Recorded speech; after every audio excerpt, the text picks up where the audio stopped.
Em setembro de 1859, uma tempestade solar terrível causou um grande estrago no planeta. Toda a rede de telégrafos foi prejudicada, auroras boreais em regiões impensadas. E, bom, a humanidade naquele momento não dependia tanto assim da tecnologia, da eletricidade. Mas se esse evento, que ficou conhecido como Evento de Carrington ou Evento Carrington, algo parecido, acontecesse agora, o que aconteceria conosco? Vamos ver isso hoje.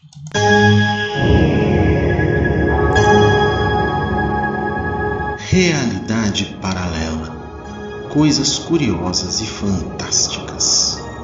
Mate sua curiosidade sobre realismo fantástico, paranormalidade, ufologia, criptozoologia, arqueologia alternativa, futurologia e nova ciência.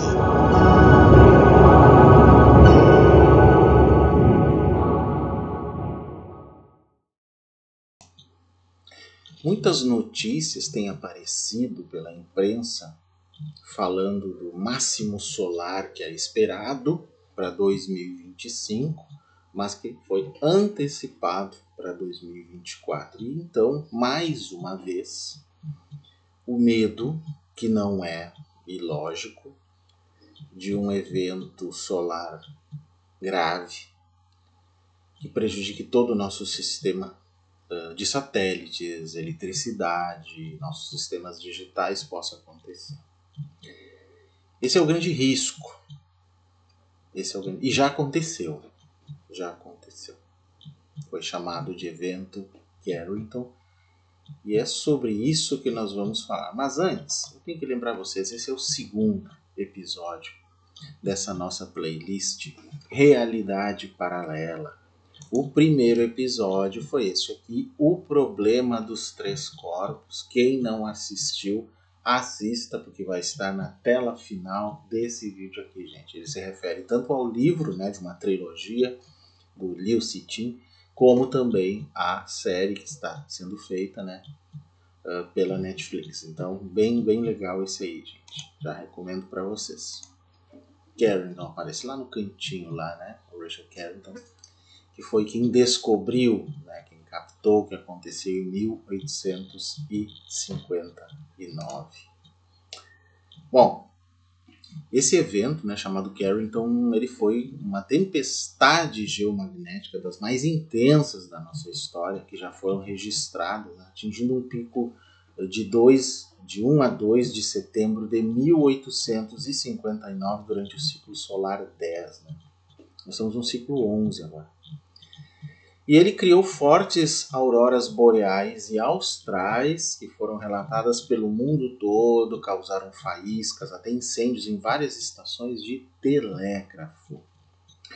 A tempestade geomagnética foi provavelmente o resultado de uma ejeção de massa coronal, CME, ou CME, como eles dizem em inglês, né? É uma ejeção de massa coronal do Sol, colidindo com a nossa magnetosfera. Então foi um evento bastante terrível. Que, inclusive, essa figura aqui mostra as manchas solares do dia 1º de setembro de 1859 como esboçadas por Richard Carrington.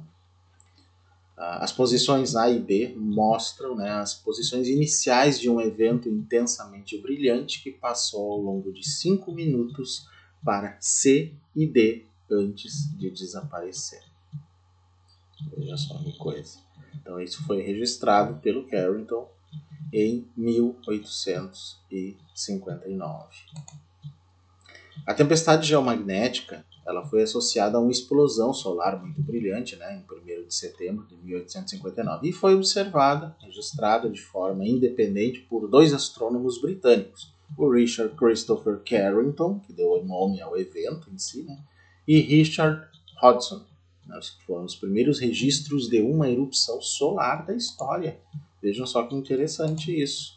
Mas hoje também se consegue fazer muitos registros, né, gente? Aqui, por exemplo, é uma tempestade solar, né, que causou uma aurora, né, durante uma tempestade geomagnética que foi provavelmente causada por uma ejeção de massa coronal do Sol em 24 de maio de 2010 e foi tirada da famosa Estação Espacial Internacional, gente.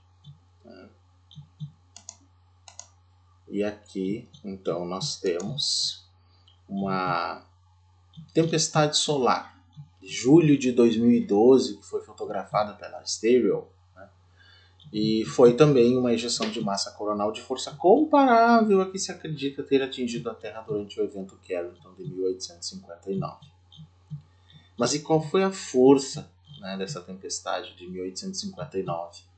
As estimativas dela, né, da força da tempestade, o DST, elas variam de 0,80 a menos 1,75 microtesla.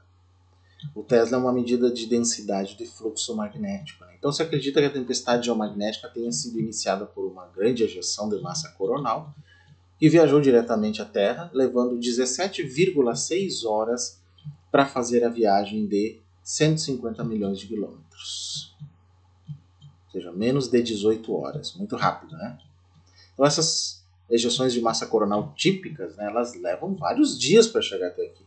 Mas se acredita que a velocidade relativamente alta dessa ejeção de massa coronal do Carrington, né, foi possível graças a uma ejeção de massa coronal anterior, que ocorre um pouco antes, que talvez seja a causa do grande evento de aurora em 29 de agosto.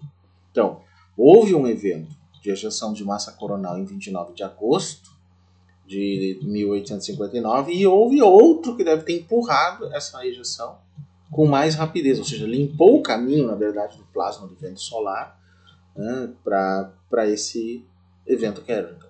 Então facilitou a coisa, infelizmente, né? Então uma tempestade geomagnética dessa magnitude, se ocorresse hoje, né, causaria interrupções elétricas generalizadas, apagões, danos devido a interrupções prolongadas da rede elétrica. O pessoal diz, em 15 minutos a gente poderia avisar, mas se demorou 17,6 horas, se acontecer algo parecido, gente, eu acho que ficaria meio complicado, né? Bem complicado. Aí nós veríamos isso provavelmente, né? As ejeções causariam auroras, né? Como essa aqui que foi fotografada pela ISS, né? Naquela época, inclusive, as auroras foram vistas no mundo inteiro, no hemisfério norte, sul, né? A aurora sobre as montanhas rochosas, por exemplo, nos Estados Unidos, era tão brilhante que o brilho acordou os mineiros, né, que trabalhavam numa região e começaram a preparar o café da manhã porque pensavam que já era manhã, mas era meio da noite. Então as pessoas no nordeste dos Estados Unidos podiam ler um jornal com a luz da aurora, por exemplo. A aurora era visível dos polos até áreas de baixa altitude, por exemplo, o centro-sul do México, Cuba, Havaí, Queensland, sul do Japão, China e até mesmo em latitudes mais baixas, muito perto do Equador, como na Colômbia. Incrível, incrível isso, gente. Mas o que nós tínhamos de tecnologia naquela época, gente? Nós tínhamos o telégrafo, que é um exemplo, né, de uma moça aqui operando o telégrafo. Anterior ao nosso telefone. Era isso a nossa tecnologia da época, né? Ele foi inventado em 1837, gente, para quem não sabe, o telégrafo, né? Ou seja, 22 anos antes do evento Carrington. Então, por causa da corrente induzida geomagnética, né, do campo eletromagnético, os sistemas telegráficos em toda a Europa e América do Norte falharam naquela época. Em alguns casos dando choques elétricos até nos operadores deles. Vejam só que interessante. Os pilares do telégrafo jogaram faíscas, né? Alguns operadores foram capazes de continuar a enviar e receber mensagens, apesar de terem desconectado suas fontes de alimentação. Sério? Vejam que coisa, eletrizou tudo, né? A conversa seguinte, que eu vou mostrar agora, ocorreu entre dois operadores da linha telegráfica América entre Boston, Massachusetts e Portland, Maine, na noite de 2 de setembro de 1859 e foi relatado no Boston Evening Traveler, na época, né? Então, o operador de Boston para Portland disse o seguinte: por favor, corte sua bateria, né, a fonte de energia, inteiramente por 15 minutos. Aí o operador de Portland disse, vou fazer isso, agora está desconectado.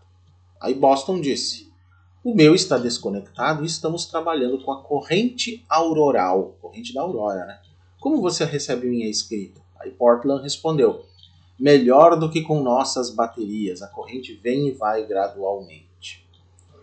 Boston disse, minha corrente é muito forte às vezes e podemos trabalhar melhor sem as baterias, já que a aurora parece neutralizar e aumentar nossas baterias alternadamente, tornando a corrente muito forte às vezes para nossos ímãs de retransmissão. Suponha que trabalhamos sem baterias enquanto somos afetados por esse problema. Aí Portland disse, muito bem, devo ir em frente com os negócios? Boston, sim, vá em frente. Essa conversa foi realizada por cerca de 2 horas, sem energia da bateria e trabalhando apenas com a corrente induzida pela aurora, no caso boreal, né? A primeira vez que mais de uma palavra ou duas foi transmitida dessa maneira, ou seja, graças a uma ajudinha do sol, digamos assim, né? Que coisa incrível que foi esse evento, mas ele causou vários estragos realmente, gente, não tem como se negar isso. Bom, aí nós podemos nos perguntar, ok, tinha só telégrafo, nós não tínhamos nem a eletricidade que usamos nas cidades ainda, e se isso acontecesse hoje, no século XXI, com não só tanta eletricidade sendo usada em tudo, os aparelhos eletrônicos dependem disso, eu estar aqui falando com vocês dependo disso, satélites aos milhares, né? Depois do Elon Musk nem se fala aos milhares mesmo. O que aconteceria se um evento, inclusive dessa magnitude, com essa rapidez de chegar à Terra, em menos de 18 horas, considerando que talvez o tempo mínimo seria 15 minutos para nos avisarem, daria tempo? Não daria. Não daria, nós seríamos pegos realmente de surpresa. E o que aconteceria nesse caso? Bom, a qualquer momento, gente. Um relatório especial que foi financiado pela NASA, publicado lá em 2011, já tem bastante tempo, pela Academia Nacional de Ciências dos Estados Unidos, a NAS, já tinha advertido para essas consequências graves que nós podemos ter sobre a nossa civilização com a chegada de uma tempestade solar dessa magnitude na Terra. Estamos avançando cada vez mais perto da borda de um possível desastre, diz naquela época Daniel Baker, um especialista em clima espacial da Universidade do Colorado em Boulder e chefe na NASA desse comitê que escreveu o relatório. Terrível, realmente terrível. Aí nós podemos nos perguntar o seguinte, quais seriam os sinais que o Sol deveria dar para que nós fôssemos avisados? Quais seriam esses sinais? Bom, pensar assim, vamos avaliar. O céu de repente aparece como um manto decorado, com grande variedade de luzes, todo colorido, lindo. Aí aquele povo, ai como a natureza é linda, todo mundo ali, né, deslumbrado com as cores. Não importa se estamos perto do Polo Norte, onde as auroras são comuns, pode ser Nova York, Roma, Pequim, Rio de Janeiro, São Paulo. Um efeito colateral de uma tempestade sobre as auroras pode estar mais próximas aos trópicos. Após alguns segundos, as luzes começam a piscar, como se estivessem indo a ponto de queimar, né? Como acontece quando a gente tem falhas na luz elétrica em geral. E depois, por um breve momento, brilhando com uma intensidade incomum e depois mais nada. Não tem mais nada, gente. Se foi. Aí vocês podem nos perguntar, mas não tem um sistema de alarme, alguma coisa assim, para nos facilitar a vida, nos avisar? Bom, os especialistas da NASA dizem o seguinte, não, de fato, não. Não com tanta antecedência.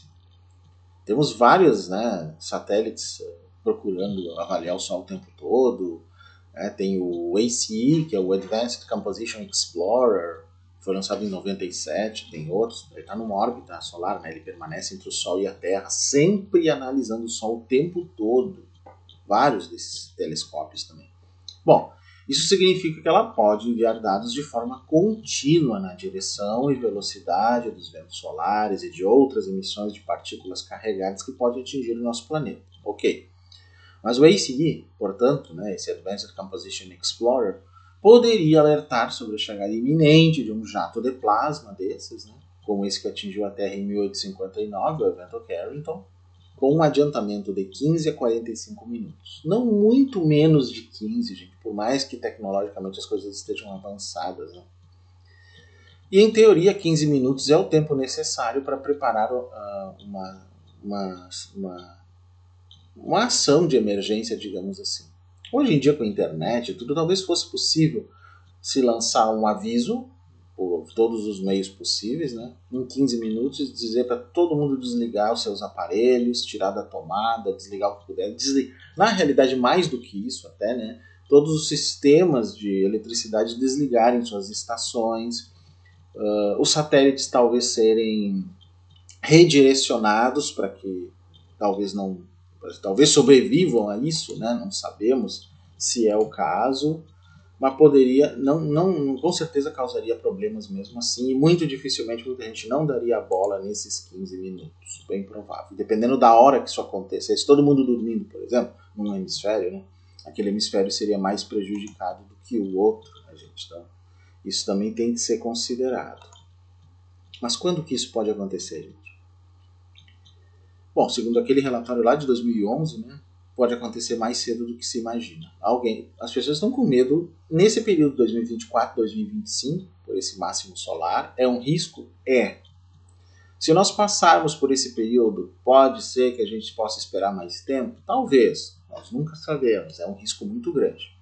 Essa tempestade solar perfeita, digamos assim, perfeita em capacidade destrutiva, né, poderia ocorrer na primavera, no outono de algum ano com alta atividade solar. Nós estamos no outono aqui ou na primavera no hemisfério norte, né? Então estamos num período agora difícil, mais adiante temos a primavera, é um período também complicado.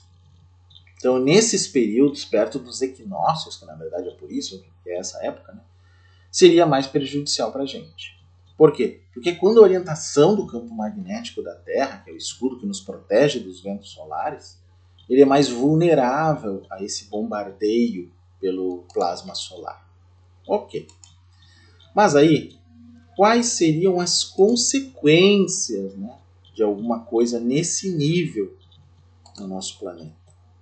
Bom, um outro relatório da NASA ele indica que os sistemas elétricos, o GPS de navegação, o sistema de transporte aéreo, os sistemas financeiros e de comunicações de rádio de emergência seriam todos interrompidos. Vejam só. Complicaria tudo, né? Significa que também nossa internet não ia funcionar. Então esse relatório destaca assim, a existência de dois problemas que são fundamentais aí. O primeiro é o seguinte: as redes de energia modernos, né, concebidos para funcionar com tensões muito elevadas ao longo de grandes áreas geográficas, são particularmente vulneráveis a tais tempestades do Sol. Esse é o primeiro ponto. Então, vocês imaginam o problemão, né? O segundo é a interdependência desse sistema com os sistemas básicos que proporcionam nossas vidas. Quais são eles? Abastecimento de água, que usa eletricidade para bombeamento, tratamento de águas residuais, para poder chegar água potável até nós, de alimentos, transporte de mercadorias, mercados financeiros, rede de telecomunicações. Tecnicamente, você colocar o seu cartãozinho no banco e ver que não está funcionando nada. Você vê que o seu celular não está funcionando, nada funcionando. Nada funcionando. Então, muitos aspectos cruciais de nossas vidas dependem desse sistema e não funcionam sem o fornecimento de energia elétrica, que é o início, a ponta inicial de toda essa tecnologia. Ou seja, nossa tecnologia é incrivelmente vulnerável, o que mostra que nós somos ainda uma civilização de tipo zero na escala de Kardashev, gente. Sim, sem água, sem transporte, como é que seria a nossa vida? Imagina no Rio de Janeiro, né, você está lá fazendo turismo ou mora lá e de repente aparece uma cena como essa aqui. Corram para as montanhas, Paulo? Não vai adiantar nada. Não vai adiantar nada. Ironicamente, né, o contrário do que acontece com a maioria dos desastres naturais, Isso afetaria muito mais países com alta tecnologia, tecnicamente, né? E as sociedades mais desenvolvidas. Teria menos consequências, mas não que não teria, para países que se encontram no processo de desenvolvimento.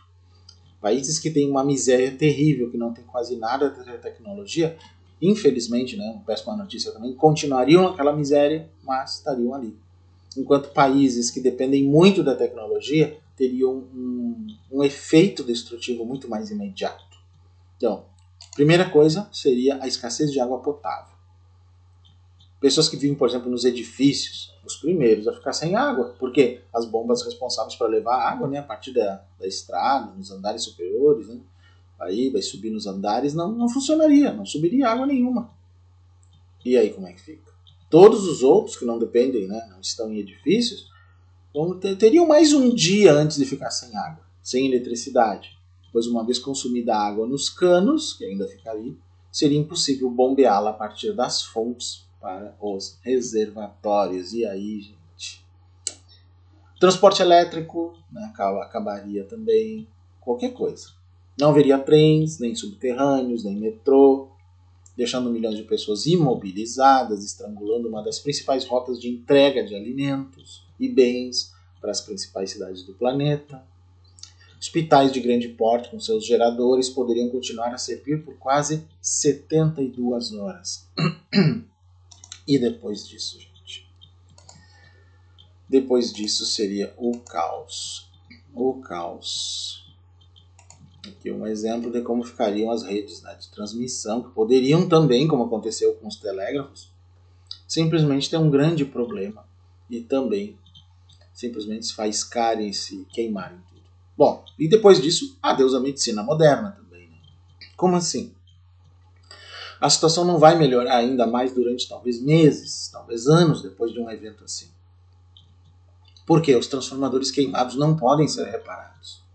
Só podem ser substituídos por novos. E tem outro número de processadores em reserva é muito limitado. Bem como as equipes, né, especiais que são responsáveis pela sua instalação. Não tem gente suficiente para o planeta inteiro.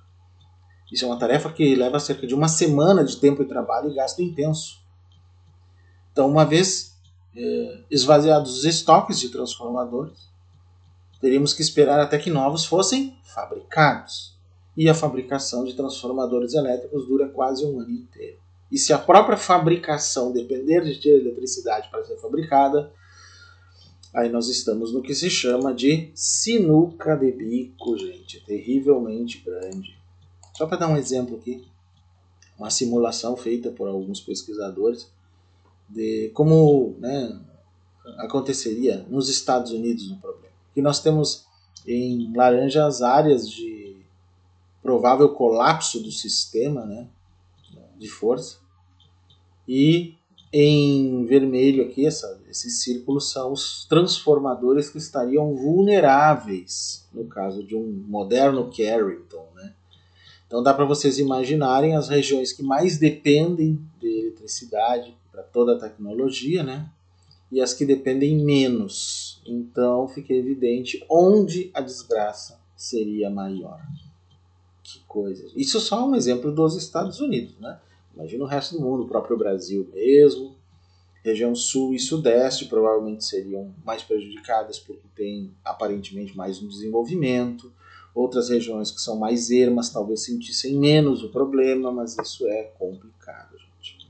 Muito complicado mesmo.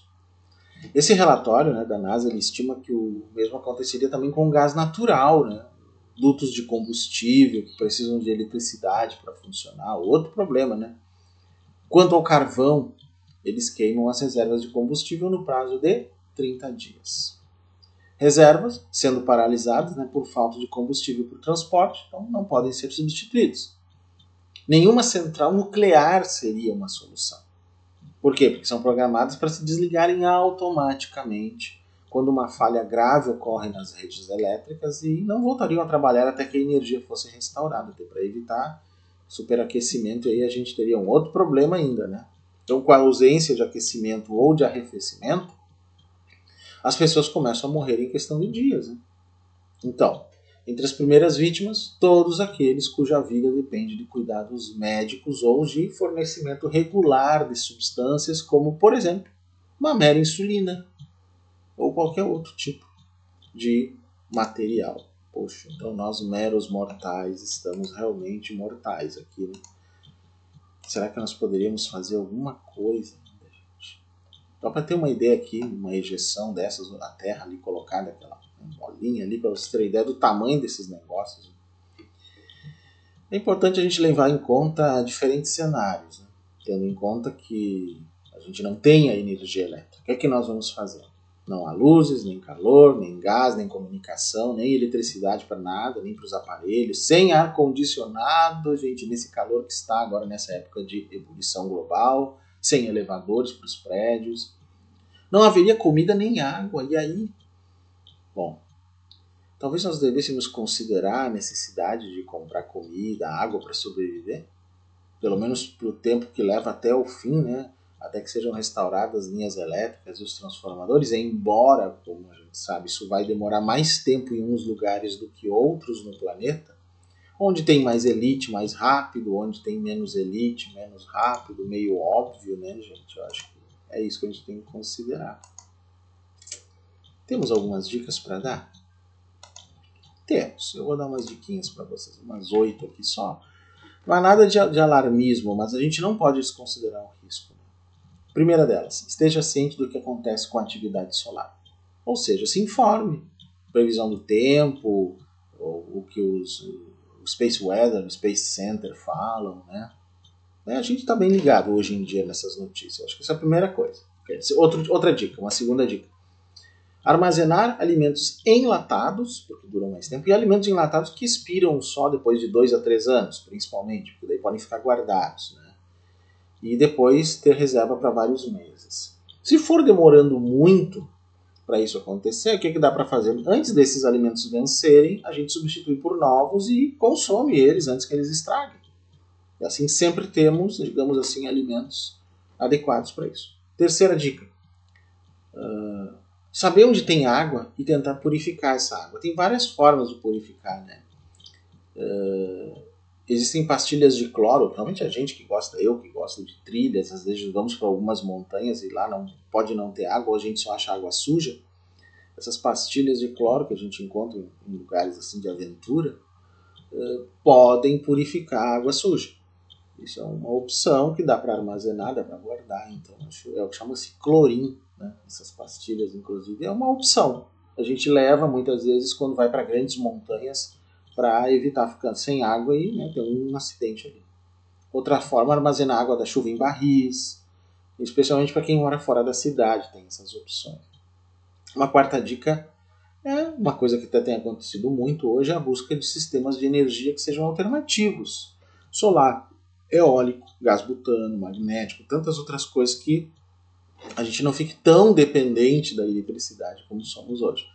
Isso eu acho que seria, do ponto de vista global, uma grande sacada para a gente evitar o pior aí.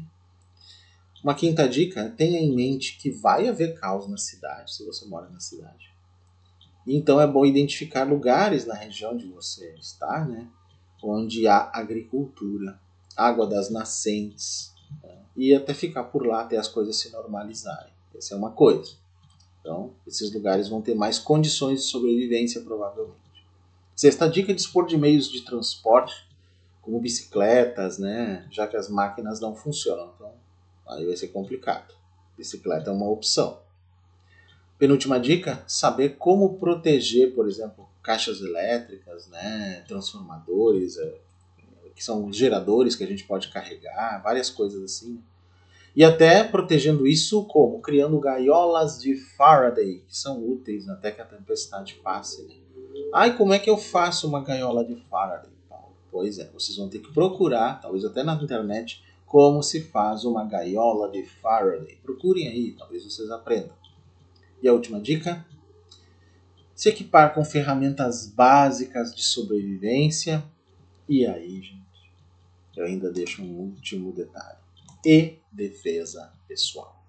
Porque a coisa ficaria séria. Séria.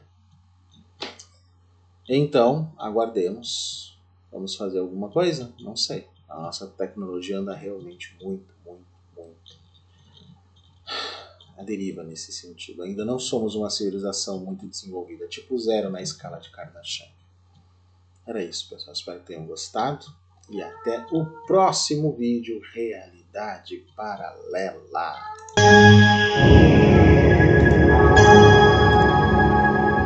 Realidade Paralela. Coisas curiosas e fantásticas. Mate sua curiosidade sobre realismo fantástico, paranormalidade, ufologia, criptozoologia, arqueologia alternativa, futurologia e nova ciência.